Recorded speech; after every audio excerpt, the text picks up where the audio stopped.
Assalamualaikum warahmatullahi wabarakatuh. Halo anak-anak, bertemu lagi bersama Ibu Dewi Kurnia. Baiklah, sebelum kita mulai mempelajari tentang struktur bumi, mari kita baca doa dulu ya. Bismillahirrahmanirrahim. Rabbi zidni ilman warzuqni fahman birahmatika ya arhamar rahimin. Amin. Ya Allah, mudahkanlah hamba dan fahamkanlah hamba dalam mencari ilmu. Amin ya Allah ya Rabbal alamin. Oke, sesuai judul yang ada di layar ini, hari ini kita akan membahas tentang struktur bumi. Check it out. Kita harus tahu dulu ya, apa itu struktur bumi? Struktur bumi adalah lapisan yang membentuk bumi dari lapisan paling luar hingga paling dalam. Apa saja kira-kira? Nah, ini dia.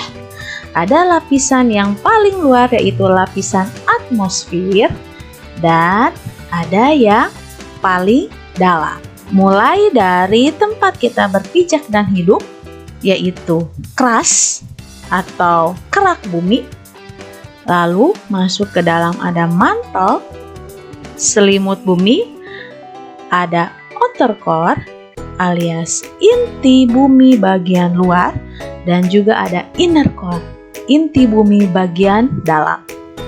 Untuk lebih jelasnya, ikuti terus ya video ini. Tujuan pembelajaran yang pertama adalah menjelaskan kerak bumi dengan tepat, menjelaskan selimut bumi dengan tepat, menjelaskan inti bumi dengan tepat, menjelaskan siklus air dengan tepat. Untuk yang pertama tentang struktur bumi, perhatikan ya. Seperti yang sudah dijelaskan di awal tadi, struktur bumi ini kita akan membahas tentang bagian atau lapisan bumi, dimulai dari yang paling luar yaitu crust atau kerak bumi, lalu mantel alias selimut bumi, lalu outer core alias bagian inti yang terluar, lalu inner core bagian inti yang terdalam dari bumi. Yang pertama akan kita bahas tentang kerak bumi atau crust. Yang kedua akan kita bahas tentang selimut bumi atau mantel. Yang ketiga akan dibahas tentang inti bumi atau core. Dan yang keempat akan dibahas tentang siklus air. Kita masuk yang pertama, yaitu tentang kerak bumi. Kerak bumi tersusun atas material padat. Tebalnya dari 6 sampai 50 km. Tempat kaki kita berpijak itu adalah kerak bumi. Tebalnya itu bervariasi di setiap daratan. Ya, ada yang 6 km dan yang maksimal adalah 50 km. Kerak bumi terbagi menjadi dua. Ada kerak benua. Ini ya, kerak benua itu. Nah, ini perhatikan gambarnya. Dan ada kerak samudra, ini dia. Kerak samudra. Yang ini adalah kerak benua. Kita lihat masing-masing ya. Kerak benua itu lapisan yang berada di daratan. Ya, kerak benua ada di daratan. Tebalnya dari 20 hingga 50 km. Batuan utama penyusun kerak benua adalah batuan granit dan sifatnya asam. Untuk kerak samudra merupakan lapisan yang berada di lantai atau di dasar samudra atau di dasar air ya. Tebalnya itu berkisar dari 0 sampai 5 km ya. Jadi karena permukaan air ini bisa sama dengan dataran, bisa lebih rendah dari dataran, jadi sedikit sekali tebal permukaan tanah atau permukaan dasar samudra. Jadi hanya maksimal 5 km ya, karena di atasnya itu terdapat air. Batuan utama penyusun kerak samudra atau lantai dasar dari suatu laut atau suatu perairan atau suatu samudra itu adalah batuan mafik dan sifatnya basah. Kita lihat perbedaan lagi dari kerak benua dan kerak samudra. Seperti yang sudah dijelaskan tadi bahwa di kerak benua itu batuan utama penyusunnya adalah batu granit. Nah, ini gambarnya. Untuk kerak samudra batuan utamanya adalah batu basalt. Nah, ini gambarnya ya.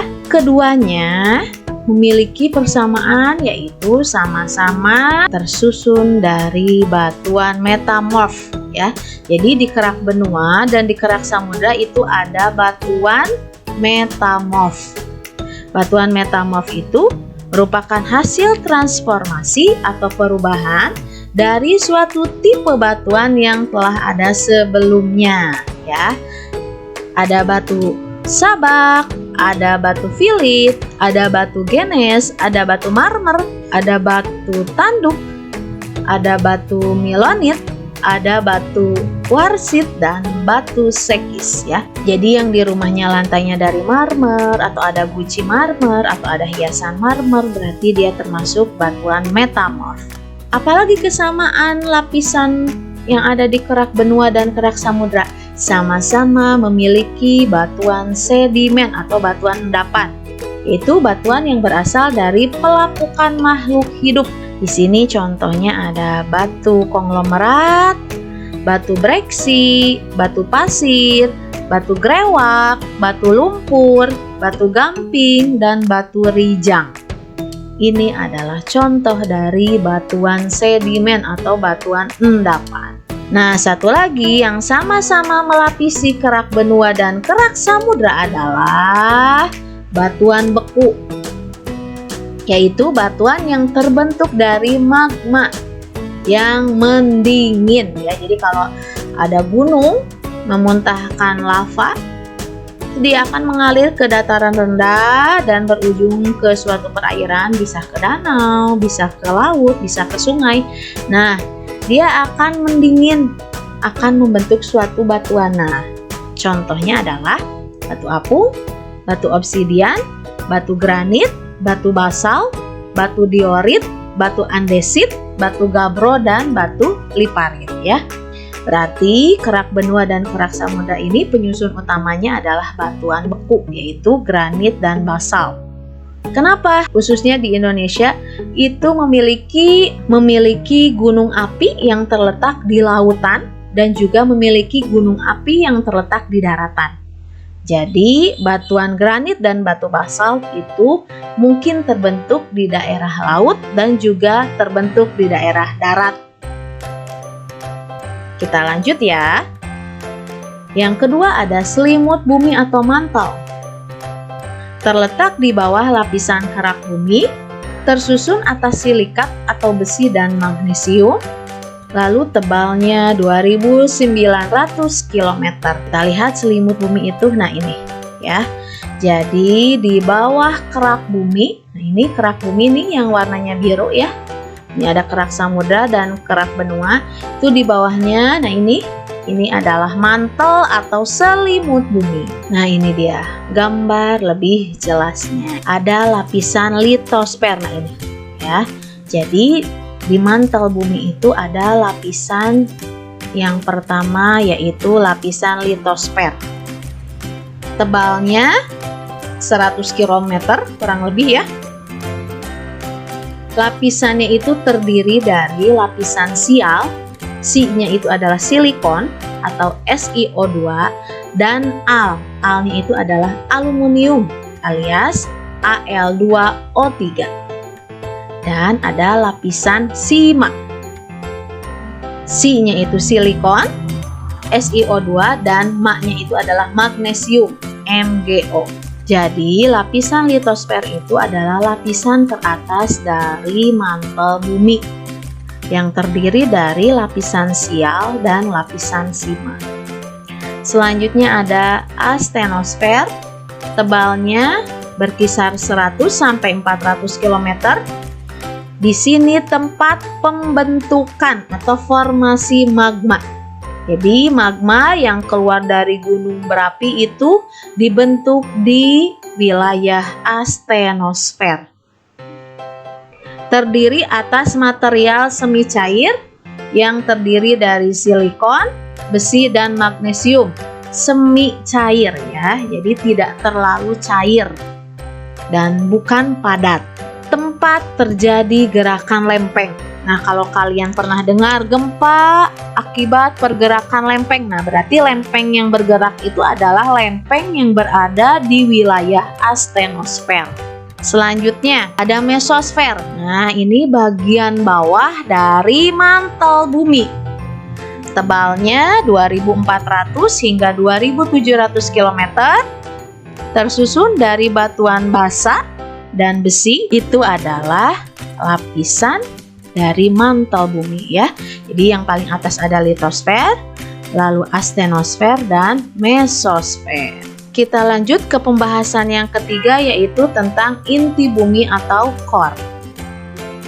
Inti bumi itu merupakan lapisan paling dalam, terdiri dari material cair yaitu besi 90%, nikel 8%, dan lain-lainnya ada 2%.